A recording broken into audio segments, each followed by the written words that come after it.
So, today I'm going to talk about, certain things. So those certain things are to do with the Sonic fan base, right now.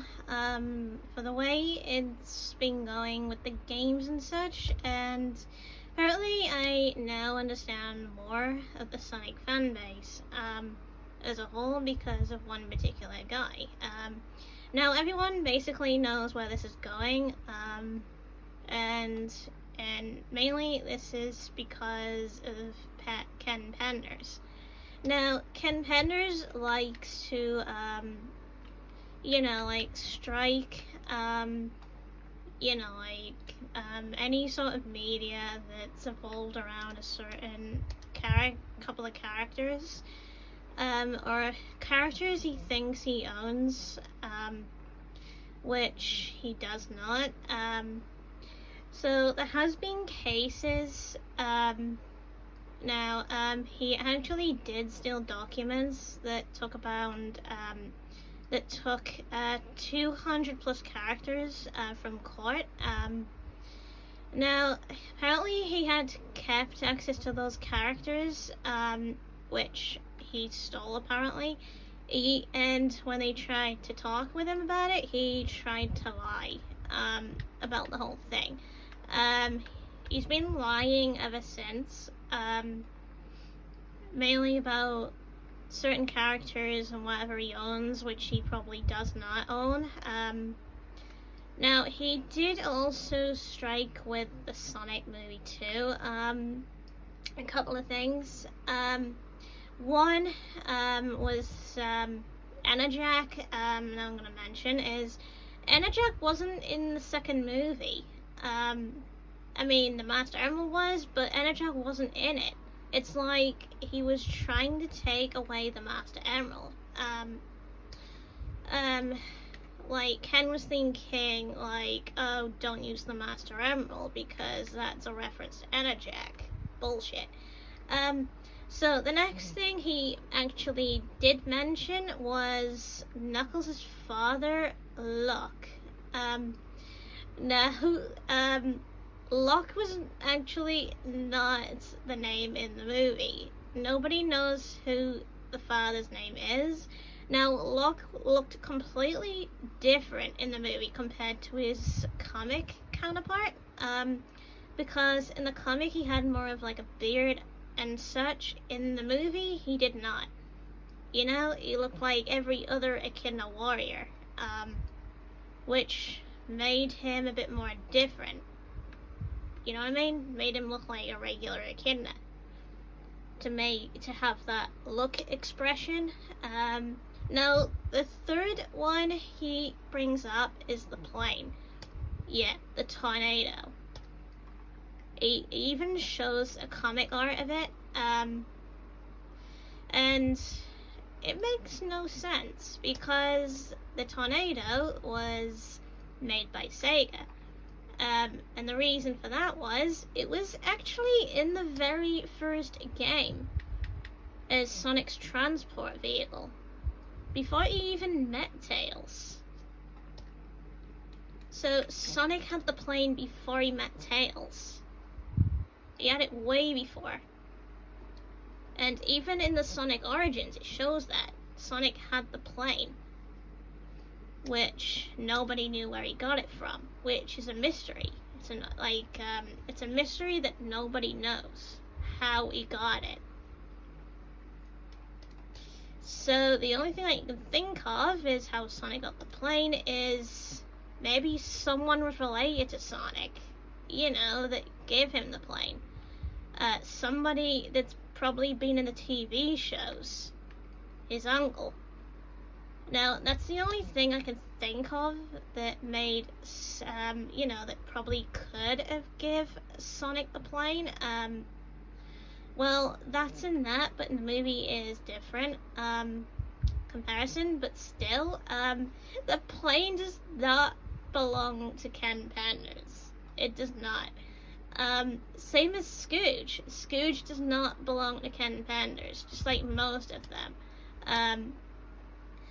they were made they were made for Sega. They were not made for ownership, if you get what I mean. Now, even though he probably did draw Evil Sonic, right? He did not make him. It was somebody else that made Scooge. He made him look like that. Somebody else, apparently, made Scooge. It wasn't Ken that made him. So him saying he owns Scooge, it's bullshit. He does not own him whatsoever. Also, just like he has no ownership to Knuckles' father and such. Nothing. He has no ownership over the characters. Nothing. Even though he drew them, he has no ownership. It's Sega. Sega is the owners of the characters. So what is Ken doing? He's stealing the characters. And where does that lead him? Prison. Now, stealing IP property of, Sega usually leads to jail.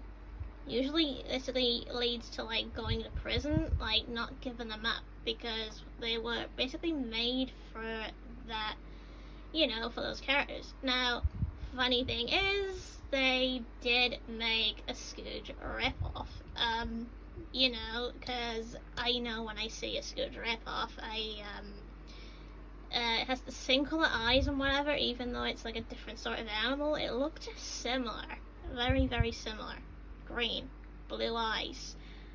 Similar teeth and such. Yeah, I know who I'm looking at. There's a list of other characters as well. Leander the Echidna. I don't think that belongs to him, even though he keeps showing that he does basically own them. I don't think he clearly owns them. Yeah, he drew her or whatever, but he does not own them. That's Sega that owns them. And him trying to go after Paramount? Yeah, I could see why Paramount are laughing.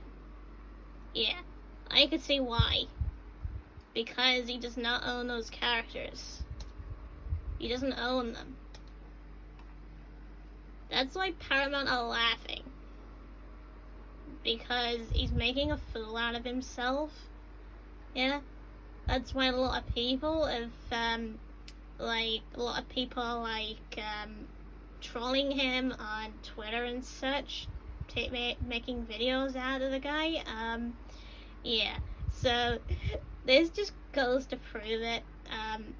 There is documents explaining, about him, everything he's lied about so far, everything he has done so far. He's nothing but a liar. Everything he has said so far is a lie. Have I believed him?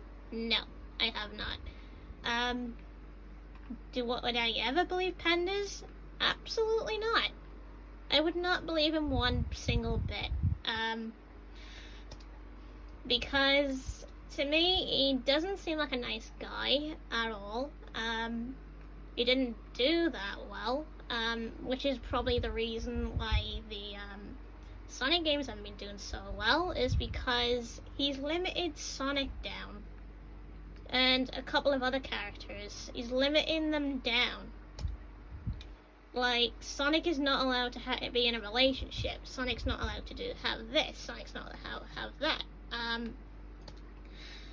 He also wants Knuckles to be fatherless and such. He wants him to not have a father. He wants him to be on his own and such. Well, apparently story progression has to go somewhere. The reasons is, if it doesn't, go, say they were doing the similar thing all the time and they couldn't even do more story progression, it would lead in a certain direction where the games would get worse over time, because you need new story interactions and such to be able to move forward.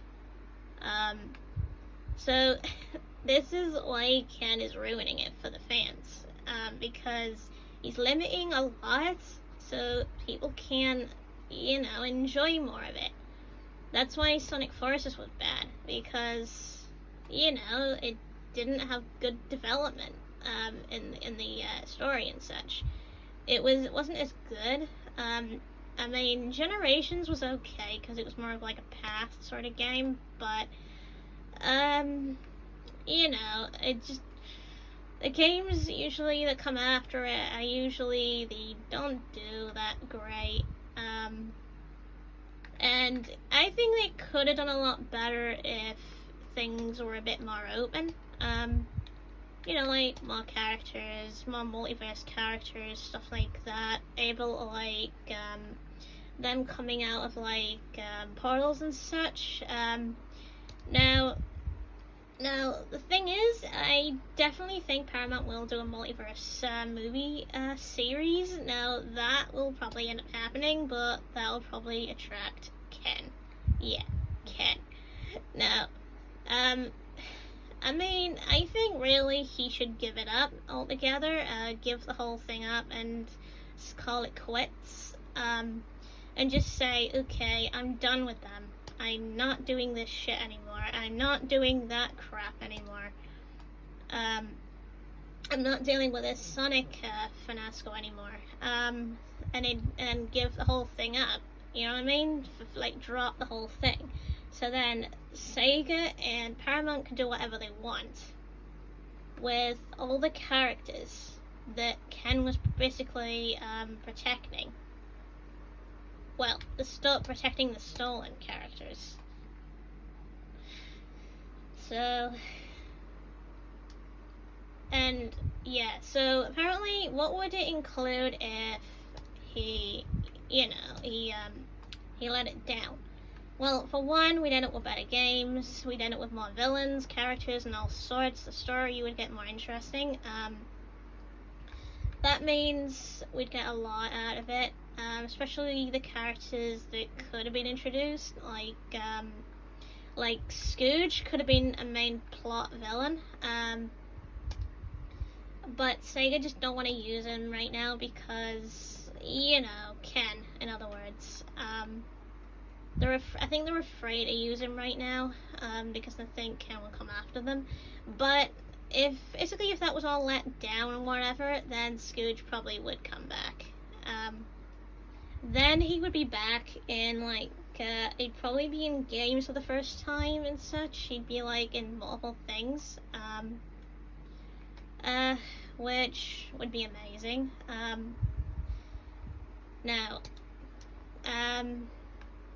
So it would have been awesome to see stuff like that happen. Like maybe getting a bit more of Chaos and such. Because Chaos is connected to the Echidna tribe, like maybe more of him. Because we've only seen Chaos more in the comics.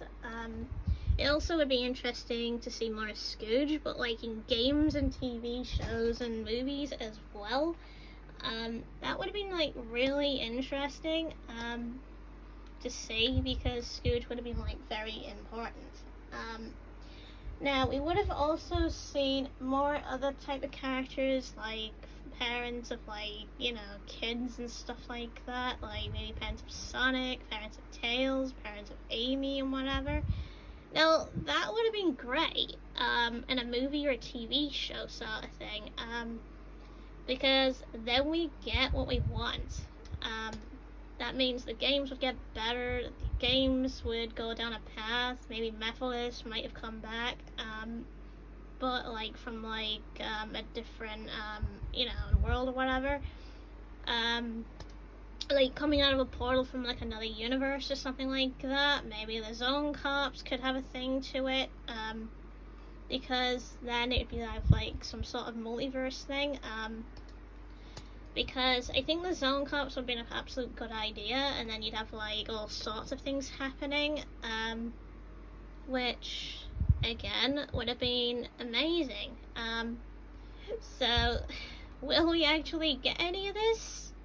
Maybe. Maybe if Ken puts the nail in the coffin, and drops it, the whole thing, then maybe, just maybe, we'll get good games, in the end.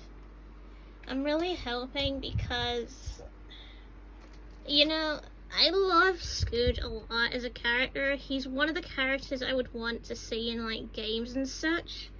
Not only that, but Fleetway as well. Yeah, Fleetway Sonic is another one I want to see in the, you know, in the, comics and such. Yeah, Fleetway Sonic, wherever he is.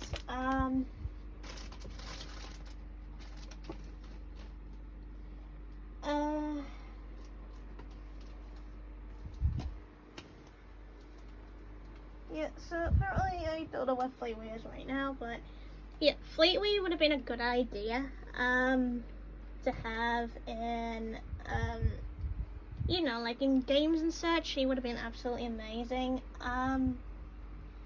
Yeah, so most likely I've been digging for Scooge to be in one because the reason I think Scooge would be a good idea, I think, would be because, well, he's Sonic's evil twin. He's kind of like Sonic's evil twin, except he's evil Sonic. He's Sonic's evil counterpart, meaning he could be a great villain if he kept jumping back to fight Sonic. Like, he'd keep thinking of ways to come into, like, the game series and fight him. Now, that would have been amazing because Scooge would be, like, a really powerful foe, because he would basically be able to fight Sonic in the games and such, TV shows and all sorts. Especially, like, new echidnas and stuff like that. Maybe, like, Leander the Echidna over there, or Shadow's cousin or something like that could actually be featured, maybe. So, we just have to hope that the comic characters do end up in, like, games and movies one day. I hope. I really want it to happen. So apparently I hope he puts the nail in the coffin. I really, really do. I want to see this happen. And I want these sort of characters to come back, because I actually dig Scooge's design in the comics. He's one of my favorite characters, because I like his design. I like his design. I like this design over the normal Sonic design that he had in the original comics, which was actually by Ken Penders. Apparently, in the old comics, he was actually blue, but then he changed when they got like a new artist. So yeah, I actually like this one over the old one because it makes him a bit more, you know, instead of like a double, it makes him look a bit more different to Sonic, because he just doesn't like being blue. So I really want to see this character come back, I hope. Oh, and I hope basically that, you know, I hope Ken loses the ownership of all the characters he's stolen, even claiming that he has Scooge and whatever. So I hope they win that over and maybe get the ownerships back of those 200 plus characters, and yeah.